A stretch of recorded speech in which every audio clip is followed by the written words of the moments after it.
చెయ్యి ఇలా రాలా ఉదయం ఇప్పుడు చూడండి అసలు ఇలా రాలేదు. 24 రోజులు అయింది వచ్చాయి. మరి భాస్కర్ గారు, నాగేశ్వరరావు గారు, మరి విద్యార్థి గారు, సంధ్య గారు, మిగిలిన సేవక బృందంలో మీద నాకు తెలియదు. కానీ పొద్దు నుంచి కూర్చుని నేను అక్కడ తిరుగుతానే ఉన్నాను. వేరే పనుల మీద వెళ్ళాను. నేను ఇప్పుడే ఇట్లాగే ఉన్నా, ఇలాగే ఉంది చెయ్యి కలిసిపోయి దేవుని స్తోత్రం. అలా చెప్తున్నా, అది ఒక అద్భుతంగా భావిస్తున్నా. ఇది కూడా రావాలి ఈ ప్రసంగం అయ్యాడు. కాబట్టి ఆ విషయం మీరు ప్రార్థన చేయండి. మనం సేవిస్తున్న దేవుడు గొప్ప దేవుడు, దేవుని స్తోత్రం. ఆయన అద్భుతంగా ఆశ్చర్యకరమైన దేవుడు. మధ్యాహ్నం మనం చదివిన వచ్చిన భాగం మళ్ళీ ఒకసారి చదివి కొంచెం ముందుకు వెళ్ళాలన్న చూడండి. మీరు గుర్తు చేశారు ఏ వచ్చినమో ఏంటో అదంతా కూడా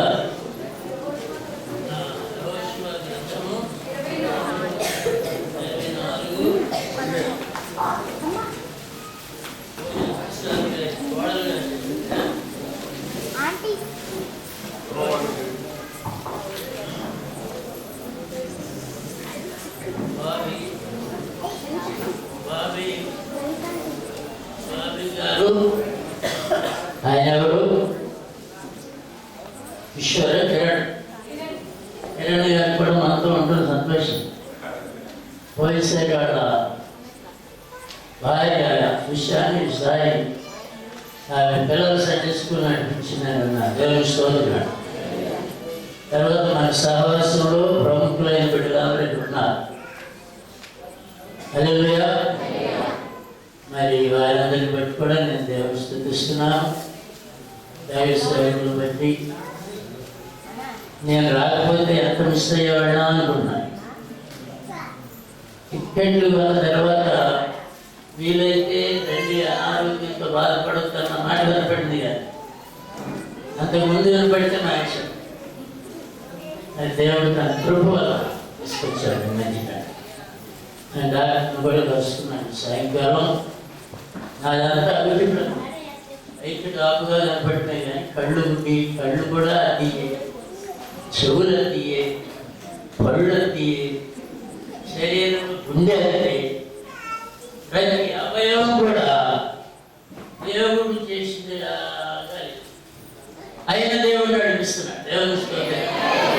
మరి ఎంతవరకు నడిపిస్తాడు మనకి తెలియదు. యావతి జీవితం అమ్మగారు ఏడుస్తుంటే నేను నాకు అడగొద్దు, ప్రభు మనం విడిచిపెట్టడు. ఇందాక మా అమ్మాయి దగ్గరికి వెళ్ళాను. కన్ను ఆపరేషన్ చేసుకుంది, బాగా కనపడుతుంది. నాకు రోజు బైబిల్ ఎక్కువ చదువుతుంది. నేను కూడా చదివేవాడిని. ఎప్పుడు బైబిల్ ముందేస్తుంది.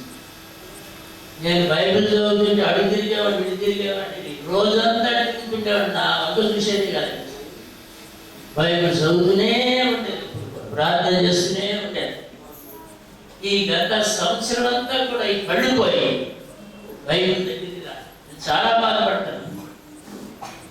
ఈ మీకు కలిగిన వ్యాధి వలన అయిపోయింది. దాని జీవితం అనుకుంది. కళ్ళు ఆపరేషన్ చేయలేమన్నారు. దేవుని దేవుడు నన్ను ఆపరేషన్ చేశారు. 2వ రోజు కళ్ళు వస్తే చదువుకున్నాము. 2వ రోజు రా, 3వ రోజు రా, ఈవేళ కూడా రా.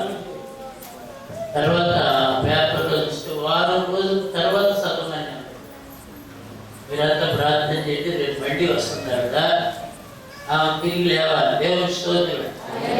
చదవాలి, మళ్ళీ ప్రార్థన చేయాలి.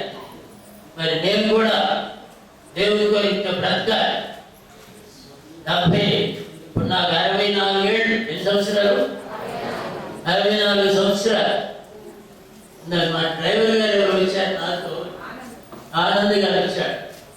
ఆయన చాలా యోగ్యుడైన డ్రైవర్. మీ సంఘంలో మంచి యోగ్యులు ఉన్నారు. సహవాసం కదండి. ఆయన వచ్చాడు. మరి నేను 10 ఏళ్ళకి వెళ్ళిపోతామని నేను చూస్తానంటారా, 10 ఏళ్ళ దాకా బతుకుతానా అన్న ఊరిని. మీరు బతుకుతారా అయ్యారా? దేవుని స్తోత్రం. Very good. నాకు చాలా ధైర్యాన్ని ఇచ్చింది ఆ మాట. నేను 10 ఏళ్ళకి బ్రతుకుతాను. ఇప్పుడు 65 కదా, ఎంత 64 మీరు గుర్తుపెట్టు. వాళ్ళు 10 ఏళ్ళకి ఎన్నేళ్ళు? 74 ఏళ్ళు. దేవుని స్తోత్రం. మా అమ్మాయిని కాదండి, మీరు 84 ఏళ్ళు బ్రతుకుతారు. ఓకే, అందరితో చేర్చుకునేటట్లేదు. ఈసారి ఈ మధ్యకాలంలో కొంతమంది దైవ సేవకులు ఒంటరిగా ప్రయాణం చేయలేక వెంట పెట్టుకుని తీసుకెళ్తున్నాను. దేవుడు కాపాడుతున్నాడు. మరి మీ విషయాలు చూస్తుంటే నాకు విషయాలుగా ఉంది. దేవుని స్తోత్రం. మీ విషయాలుగా దేవుని సన్నిధిలో ఉన్నారు. హనుమతి చౌదరి గారు సేవకులు రమణ పై అందరండి. సేవకులందరూ పైకి దేవుని స్తోత్రం. హల్లెలూయా. రావు గారు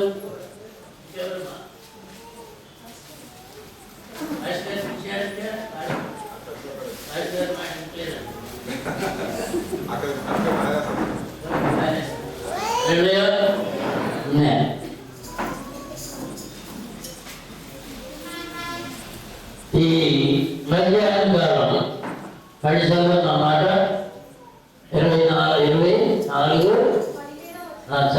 చదువు.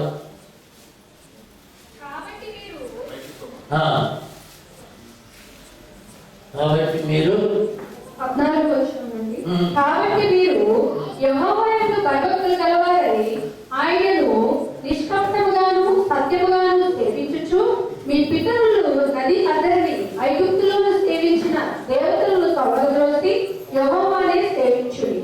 యెహోవాను సేవించుట మీ దృష్టికి కీడని తోచిన యెడల మీరు ఎవరిని సేవించదరో, నది అద్దరిని మీ పితరులు సేవించిన దేవతలను సేవించదరో, అమోరీయుల దేశమున మీరు నివసించుచున్నారే వారి దేవతలను సేవించదరో నేను మీరు కోరుకోరి.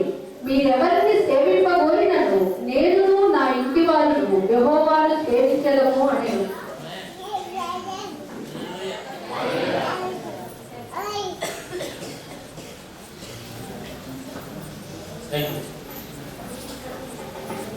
చిన్న ప్రార్థన చేస్తున్నాం. చిన్న ప్రార్థన అందరూ కన్నులు మూసుకొని ఆకలికి వచ్చేయండి.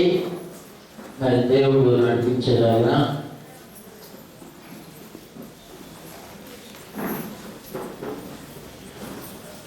నా దేవా, నా ప్రభువా, నీ దాసులను పిలిపించి మాట్లాడినట్లు ఈ మధ్య నడిపించారు.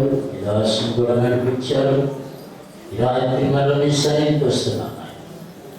ఈ రాత్రి రేపు రాత్రి జరుగు కూడికలన్నిటిపై సన్నిధించారు. నిజమైన బిడ్డలతో ప్రార్థనతో ఈ కోరికలను ఏర్పాటు చేశారనుకున్నాను.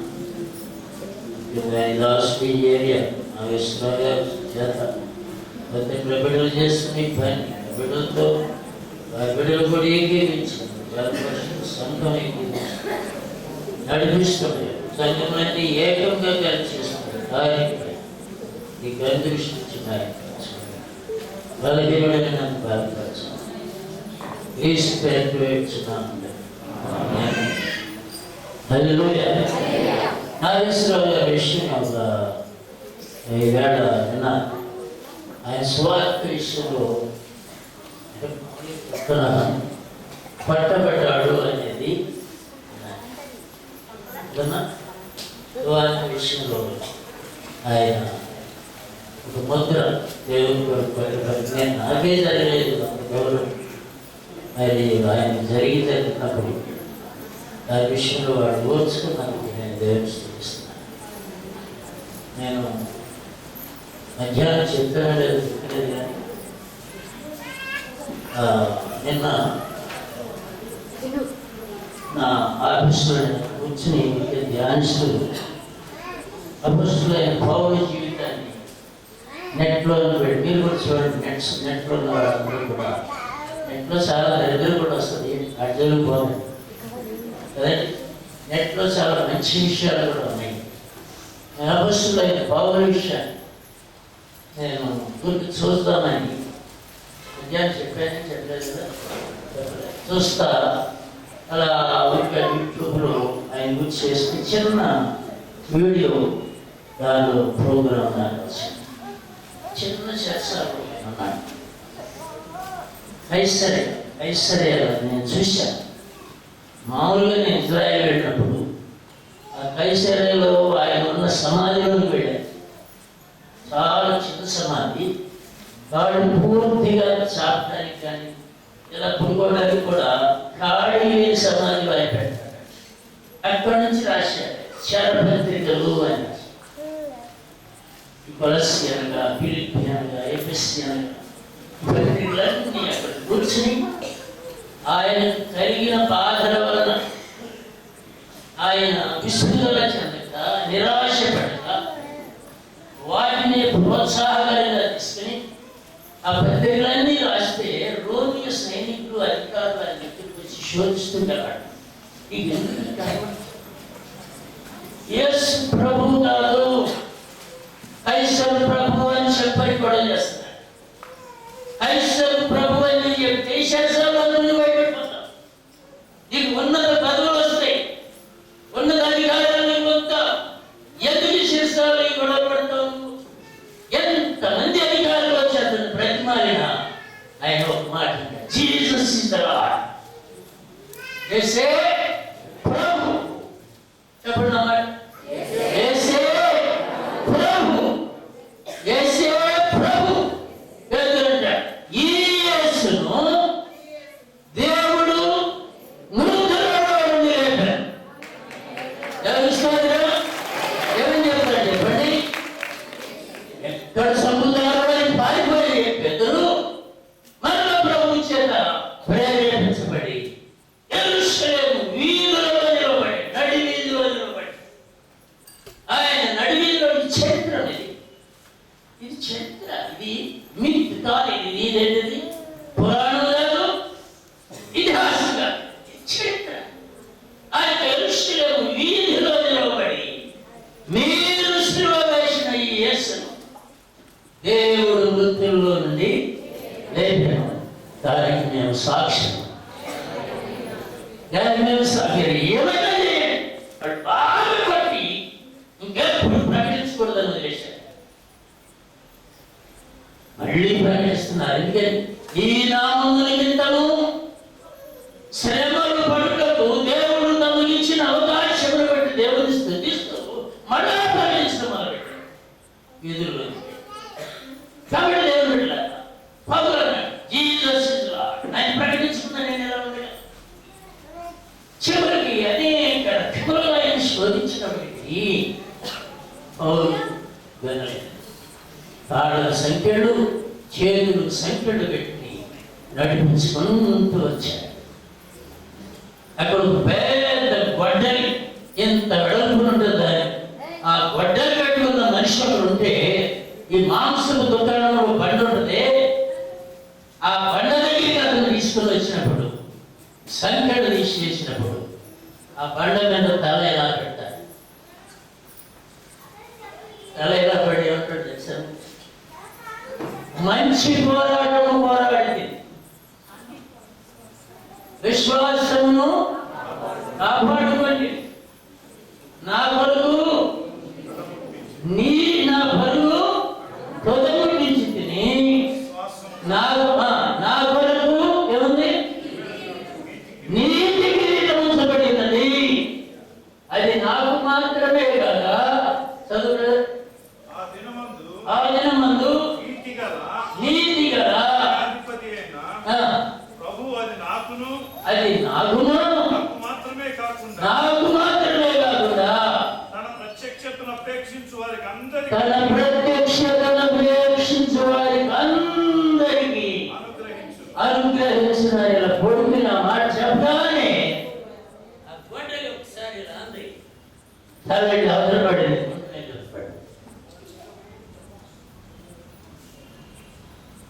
ఎంత అద్భుతం, ఎంత అద్భుతం. ఎవరైనా ఉన్నారు అనుకోవాలి. ప్రభుత్వం తలను అలా పణంగా పెట్టగలిగిన అంత విద్యను అభ్యసించి అంత ఉన్నత అధికారం కలిగి అపొస్తలుడైన పౌలు యొక్క జిజ్ఞాస, కాంక్ష, వాంఛ ఏమంటాడు? నేను క్రీస్తుని పోలి నడుచుకున్న ప్రకారం మీరందరూ కూడా నన్ను పోలి నడుచుకోవాలి. ఇంకొక మాట అంటాడు, నా పిల్లలారా క్రీస్తు స్వరూపము మీ యందు ఏర్పడిపోయేద్దరు నాకేం కలుగుతుంది? ప్రసవ వేదన కలుగుతున్నది. ప్రసవ వేదన అంటే మీ భార్యలో చెప్తారు, మీ బిడ్డలు మీకు తెలియదు. మీరేదో దానిపై అదే ప్రసవ వేదన. ఆత్మల వరకు మనుష్యులు దేవుని స్వరూపముగా మార్చబడాలని ఒక గొప్ప ఉద్దేశం. యేసు ప్రభు శిలువ మీద ఎంత శ్రమ పడ్డాడో ఆయన తన జీవితంలో అంత వేదన పడిన వాడుగా వస్తుంది. కాబట్టి దేవుని బిడ్డలారా, ఏదైనా ఆయన దేవుని కొరకు మాటలు పట్టడం, రాళ్ళ దెబ్బలు పట్టడం, చెంప దెబ్బలు పట్టడం, అది నేను మా మామయ్య గారి విషయంలో ఉన్నాను. ఒక వ్యభిచారిని గర్భించాడు. రాజుగారు మందిరం పెట్టారు. రాజు స్థలం వేసి పెట్టి పాస్టర్గా పెడితే ఆయన వేరొక స్త్రీతో జీవిస్తున్నప్పుడు ఈయన గర్భించాడు. ఇది మంచిది కాదు, వ్యభిచారులు, దొంగలు, నరహంతకులు, విగ్రహారాధికులు, ఇంకేమో చెప్పండి, అబద్ధికులు, మోసగాళ్ళు, పిరికివారు, వీరందరూ ఏమైపోతారు? నిత్యము మండు అగ్నిగుండంలో వేయబడతారు. ఆయన అనుకోకుండా ఒక్కొక్కటి ఓ వ్యభిచారి, ఓ దొంగ, ఓ మోసగాడ, ఓ అబద్ధికుడా అని చూస్తుంటే ఏం బాబు కొంతమంది ఇల్లు ఖాళీ చేసి బయటపోవాలి. బయటపోవాలి ఏం చేస్తారు? ఆడిసి బయటపోవాలి. ఆయన బయట తిరుగుతాడు. దొరబాబు గారు సంగతి అప్పుడు చింతపల్లి రాజు దగ్గర ఒక చెట్టు ఉంది. ఆ కాల ప్రక్కన ఆ చెట్టు కింద ఆయన ఆరాధన చేస్తారు. మళ్ళీ ఆయన తప్పు చేసి ఒక రోజు నిద్రలో వచ్చినాక, వేరా ఏంటి ప్రకల్పాలు, ఏంటి ఇష్టం వచ్చినట్టు మాట్లాడుతున్నావు?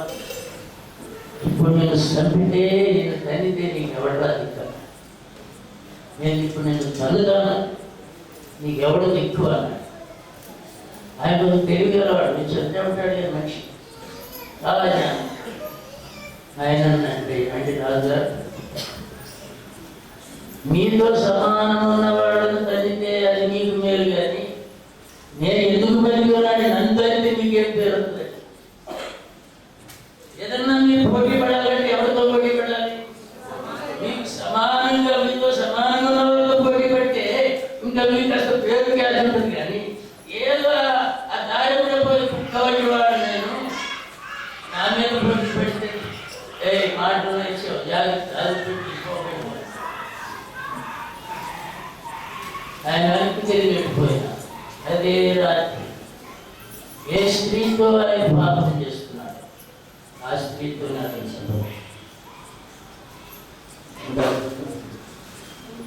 ఎంత అద్భుతం.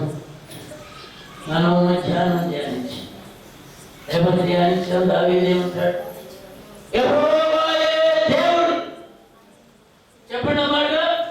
యెహోవాయే దేవుడు. యెహోషువ ఏమంటున్నాడు చెప్పండి?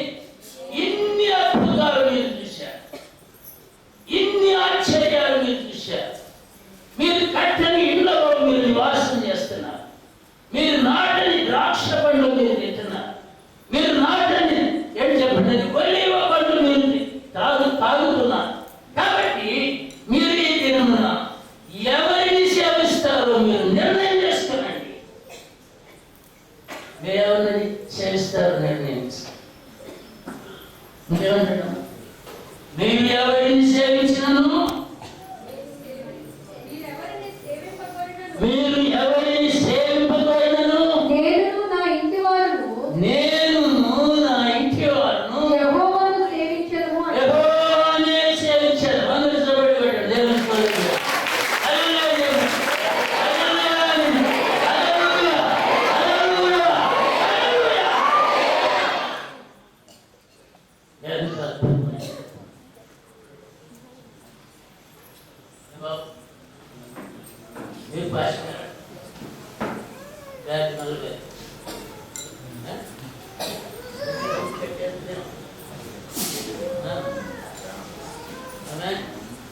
సాఫ్ట్వేరా?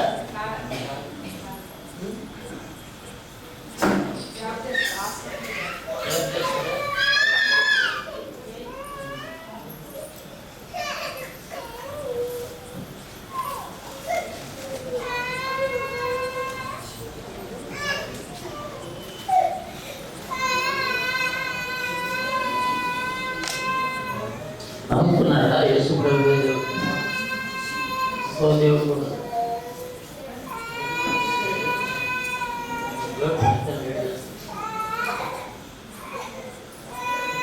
ఎలా చేయించారట? ఎలా చేయించారు? ఇంకా నిష్కపటమైన ఎలా చేయించారు దేవుని? దేవుని నిష్కపటమైన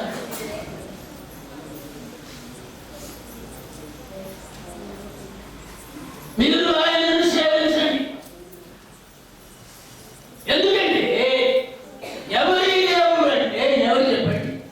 మనం చాలా వచ్చిన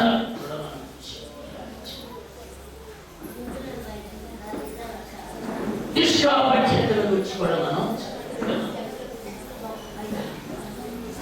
కపటముగా దేవుడు సేవించాం. అమ్మగారు కదా కపటముగా చేస్తాం, అట్టాడు చేస్తాం. ఎలా సేవించగలం? మనం సేవించిన దేవుడు ఎవరు చెప్పండి? రాయి కాదు, ఆయన ఎవరు? చెట్టు కాదు, ఆయన మొద్దు కాదు, ఆయన మాట్లాడేదేవు. నమ్మితే స్తోత్రం చెప్పండి. ఆయన ఎవరిమ్మా? మాట్లాడేదేవు. మేము ఆరాధిస్తామని సమరేశ్వరి అంటమ్మా. మీరు ఈ పండుగల మీద దేవుణ్ణి ఆరాధిస్తారు. దేవుడు ఎవరు చెప్పండి? ఆయనను ఆరాధించేవారు ఆత్మతోనూ సత్యముతో. ఆయన ఆత్మ కనుక ఆయనను ఆరాధించేవారు ఎలా ఆరాధించాలి చెప్పండి? ఆత్మతోనూ సత్యముతో ఆరాధించేవారు.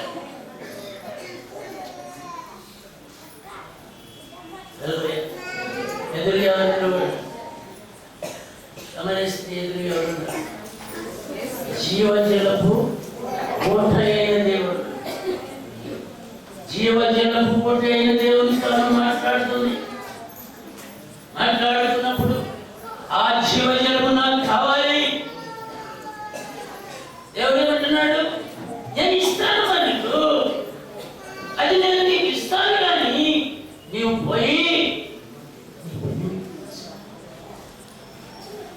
నీ పేమెంట్ తీసుకో. ఆమె ఏమంటారు? నాకు